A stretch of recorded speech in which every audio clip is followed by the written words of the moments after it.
bleeding, I'm going to patch him up. Because arterial bleeding should have already been taken care of under the massive hemorrhage, right? Under the M of massive hemorrhage, all arterial bleeding should have been stopped. Yes, dressing should have been dressed. Nếu mà mình kiểm tra có những cái thương ở khác mà ví dụ như là những cái tình trạng mà xuất huyết mà mạch thì cũng là chéo lại cầm máu lại.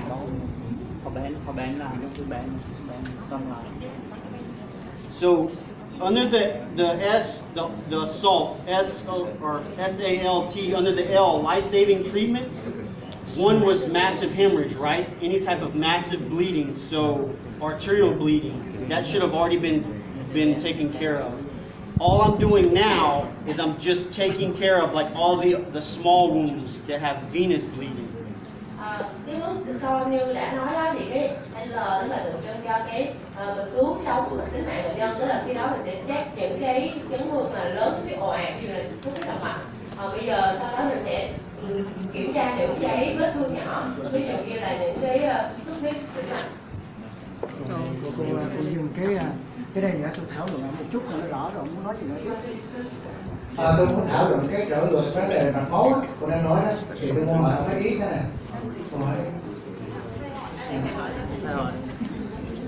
Cái thứ nhất là lúc này ông nói là dùng caro để mà sơ cứu vết thương mạch máu. Nhưng với điều kiện là vết thương nó nằm dưới này. Nhưng giả sử caro cái này như vị trí nó cao hơn thì ông không thể caro thì ông giải quyết theo phương pháp nào? Hỏi đi. At the beginning, you told us to block the bleeding. You use garrow, you use a band to to use. But in case the arterial is a little bit higher, for example here, what will you do? You got to pack it. You got to find where that bleeding is. We'll say it's up here, his arm, right? We'll say it's right here. He has arterial bleeding right here. That's where we identify the bleeding, and I use different things. So one thing is we have this gauze right here. This actually has some special stuff inside of it that actually helps clot. It helps with clotting. Nghĩa là nó vì độ quan trọng là cho họ sạch được cái vị trí chảy máu chính xác, và nếu đúng với một vị trí khác nhau, với một cái giải phẫu khác nhau như thế thì họ sẽ có những cái dụng cụ khác nhau. Đây là cái mesh.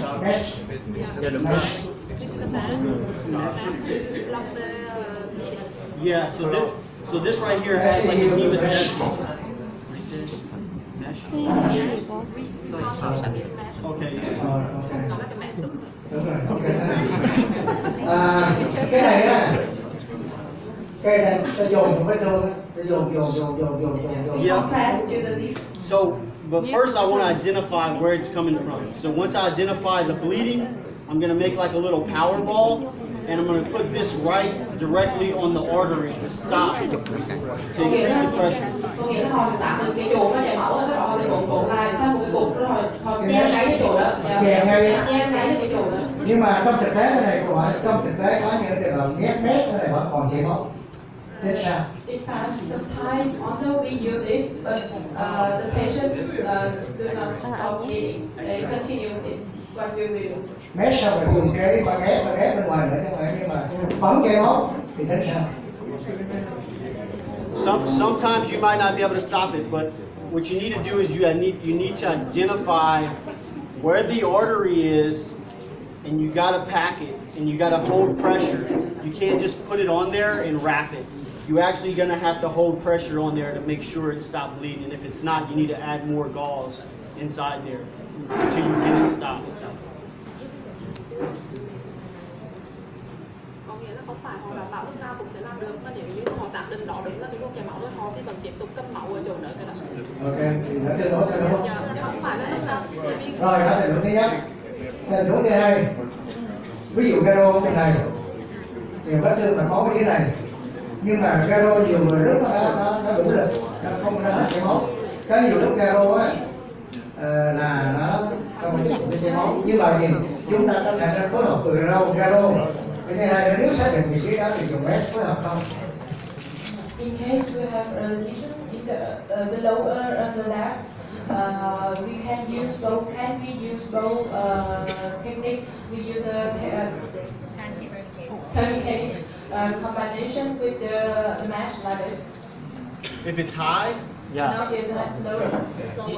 if it's lower, Lower. so the answer is yes, but not initially. Initially, what we're trying to do is save his life. So initially, we're going to put the tourniquet on the extremities. Có thể dùng nhưng mà cái đó không phải là cái ưu tiên hàng đầu, bởi vì ưu tiên hàng đầu là cứu sống bệnh nhân, thì cho nên là ta sẽ đặt cái garo trước, sau đó But if tính sau.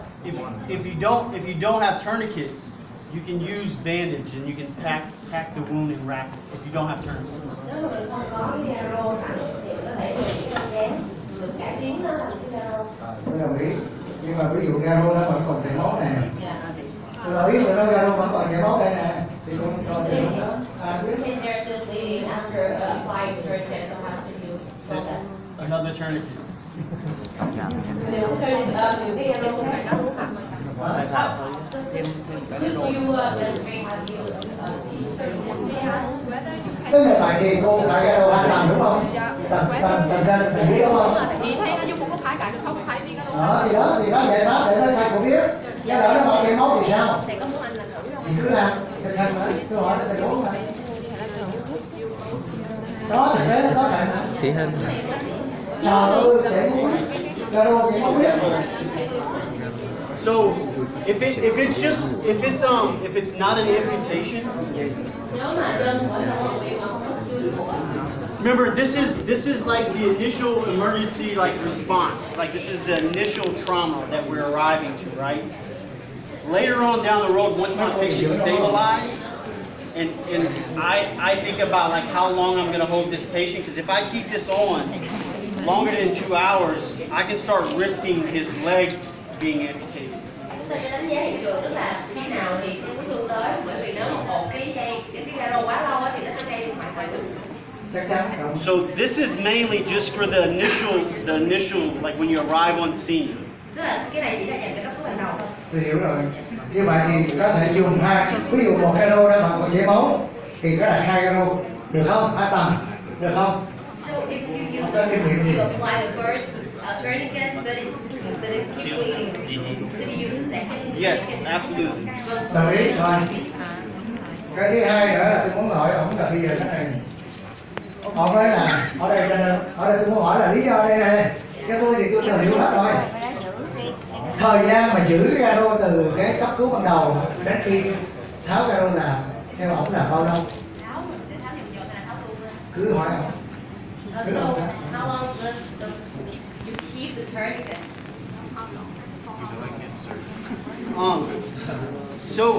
So for different people and different levels of providers in the United States, they have different. So like some medics cannot take tourniquets off. So once the tourniquet goes on, the medics have to leave the tourniquets on. Only skilled providers can downgrade the tourniquet. Take the tourniquet off. Only certain providers. Yeah. Một số, tức là chỉ có một số nhân viên y tế mới có khả năng là tháo cái garo này ra, nhưng mà nếu họ chưa có trả lời vào cái câu hỏi cái Can you explain more because we don't understand. Thì nó cái này là cũng phụ thuộc vào tuần hoàn của từng bệnh nhân, vì nó khác nhau cho từng bệnh nhân nữa, thì em đang hỏi họ lại hoặc là trả con số cụ thể như là gì không? Không phải. Cái nguyên tắc garo đã có cái nguyên tắc đặt garo là bao nhiêu giờ phải tháo ra. Chứ không phải là tôi chừng bệnh nhân đâu. Cái thời gian đặt garo bởi vì cái hậu quả đặt garo thì các cô sinh là học rồi sinh viên cũng nắm hết rồi, phải còn nói đây. Như vậy thì cái thời gian theo cái điều chiến trường bảo á, thời gian bao lâu? So if my transportation time is longer than 2 hours, I'm gonna 2 hours. I'm gonna downgrade my check. That's me. 2 hours. tức là tùy theo như ông này thì là sau 2 giờ. Lý thuyết là 2 giờ. Dạ. Cái theo lý thuyết là 2 giờ, theo mình theo ông, theo ai hết, tất cả đều là 2 giờ lý thuyết này. But there's circumstances in that. There's circumstances in that. So one, he can't have an amputation, obviously. Nhưng mà khi có một tình huống thì xảy ra nữa này, có thể có cái trong ông The other thing is he has to be stable for me to do that. So có một tình huống xảy he ra. has to have his radial pulses back for me in order for me to change it. Có nghĩa là Họ đặt các rô nhưng mà đồng thời họ cũng phải kiểm tra trong bộ rồi kiểm tra cả mặt quay và những cái khác xem thử bệnh nhân có ổn định không, chỉ chẳng hạn kiểm tra sự trong máu nếu mà bệnh nhân trên này Không, cái đó thì ok. chỉ là họ giải thích thêm như vậy. Đúng rồi, nhưng mà giờ thế này này, có một những cái tình huống xảy ra thế này nè. Khi đúng 2 giờ thì buộc tôi phải tháo cà rô, nhưng mà coi chừng máy còn chạy thì dùng cái gì, làm cái gì để mà vẫn tháo cà rô, hay là như thế nào? Ta cũng muốn hỏi về cái chuyện đây. Tôi đã nói rồi, nhưng mà để có một thầy cô để biết là ta làm. In case after 2 hours, we must open the gut, we must remove the tourniquet, but this continue bleeding. Okay. What will we do next? So, before I remove tourniquets, right? Before I take any tourniquets off, I'm going to do a pressure dressing. I'm going to pack the wound Đúng rồi. and I'm going to wrap Đúng it rồi. really good. Có nghĩa là khi mà ông tháo cái rô thì chắc chắn là ông sẽ dùng phải đóng mặt đen để bố cái đồ đó rồi. Đúng rồi. Tháo thì không thể nào mà tháo luôn nữa thì nó mới chạy ra. Có 2 giải pháp thế này nè. Tôi nói với ông là So, there's a way to take the tourniquets off. All right, so if my patient is stable now and I know my evacuation time is longer than 2 hours, I'm going to think about changing this. The first thing I'm going to do is I'm going to pack this wound and I'm going to wrap it really tightly. Nếu mà tôi đánh giá cái việc mà cứu thương sắp tới sau 2 giờ và tôi cần phải mở cái garo ra thì có những cái việc tôi cần làm sau. So once my wound is packed and wrapped Khi mà vết thương của tôi là được buộc chặt rồi lại ok. and my patient's stable, và bệnh nhân đang ổn định, I'm going to do a half turn on my tourniquet. So tôi sẽ bán mở cái garo ra. Mở từ từ. Dạ. So say my tourniquet's all the way tight. I'm going to open it and I'm going to do a half turn. Tôi mở ra một nửa. Mở từ từ đó. As I'm doing that, I'm watching my wound. Xem thử nó Và còn. vừa làm thì tôi sẽ vừa nhìn vào cái vết thương And I'm going to squeeze on it to make sure no blood comes out. và tôi sẽ đè lên để coi xem là có máu rồi chảy ra hay không And I'm going to wait 30 seconds. và chờ 30 giây And I'm going to do another half turn. và làm tiếp, tháo ra từ từ nữa và Ok. And I'm going to continue to watch my wound and continue to feel my dressing. tiếp tục xem cái vết thương đó chảy máu hay không. Ok. And I'm going to continue to do this every 30 seconds doing a half turn. Và cứ mỗi 30 giây thì tôi cứ mở vòng cái garo ra như vậy và đánh giá lại vết thương. Until I know it's bleeding. If I see blood, I'm just going to tighten my tourniquet back and I'm leaving it alone. Và nếu mà có máu, có người vẫn còn chảy máu á thì tôi buộc chặt lại. Tôi hoàn toàn đồng ý cái cách giải quyết của ông là đúng, như Việt Nam cũng vậy. Nhưng mà tôi lưu ý cái này này, khi ông mang ép á, ông mang ra đây, Totally agree with your khi mang ép á, thì ta dùng một cái mesh mà đắp trên bề mặt mặt á, thì nó không có đủ độ để ép, mà nhất là mạch máu lớn, ví dụ chỗ này thì dùng mesh.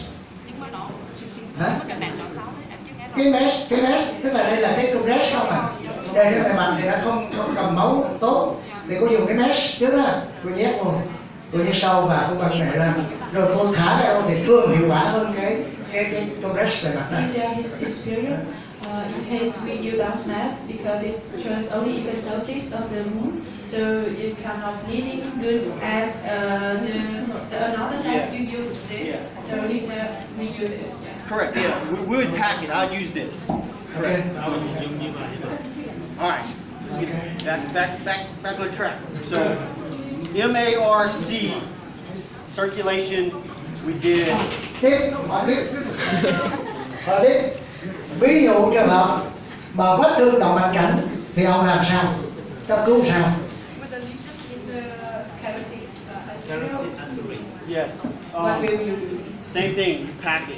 You pack it, and you do a bandage. Obviously, you don't want to bandage both necks, but you would go around.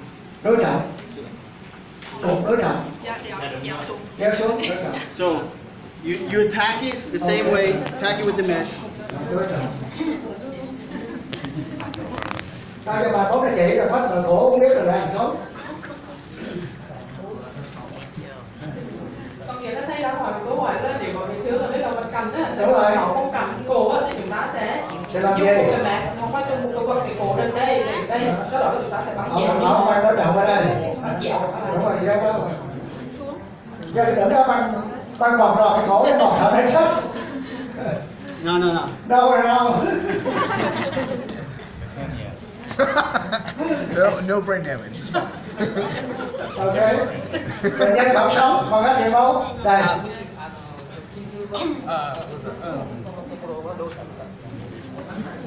Hả? Hỏi gì đó thôi, hỏi gì nữa? Đúng mình mốt rồi. Hỏi cái nữa. All right. They ask one more question. One more. Hỏi cái nữa, ví dụ ông đáp cái SPO2 đâu? SPO2 đâu? SPO2 này Việt Nam ít lắm, không có. It's very rare here. Yeah. Ở cấp cứu ở bệnh viện thì có, ở cấp cứu không có. Only in the hospital. Yeah. Not in the So yeah, that's what I'm saying. I'm just showing you some of the stuff we use. Thì ngoài cái bắt mạch ra, có những cái giai đoạn mình làm thế nào mình biết là có giai đoạn bệnh nhân hồi phục huyết áp, tức là bệnh nhân đã hồi phục. Cái dấu hiệu lâm sàng nào để biết? Tức là nó giảm khối lượng tuần hoàn đúng không?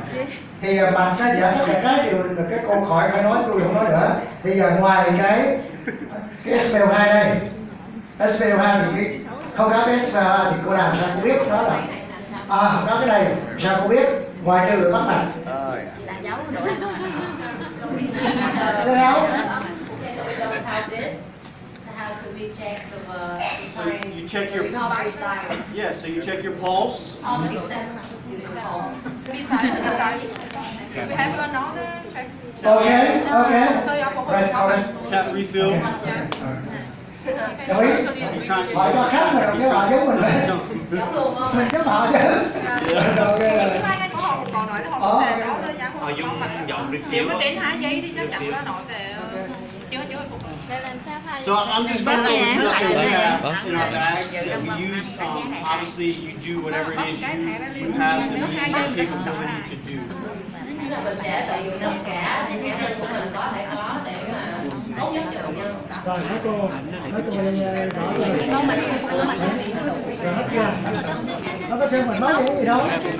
Còn cái đọc ta làm vậy đó.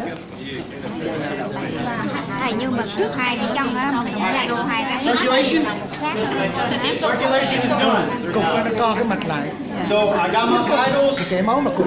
If I don't have my radial pulse, I'll either start fluids or a blood transfusion later on if I have time, and then I'll move into the HMARC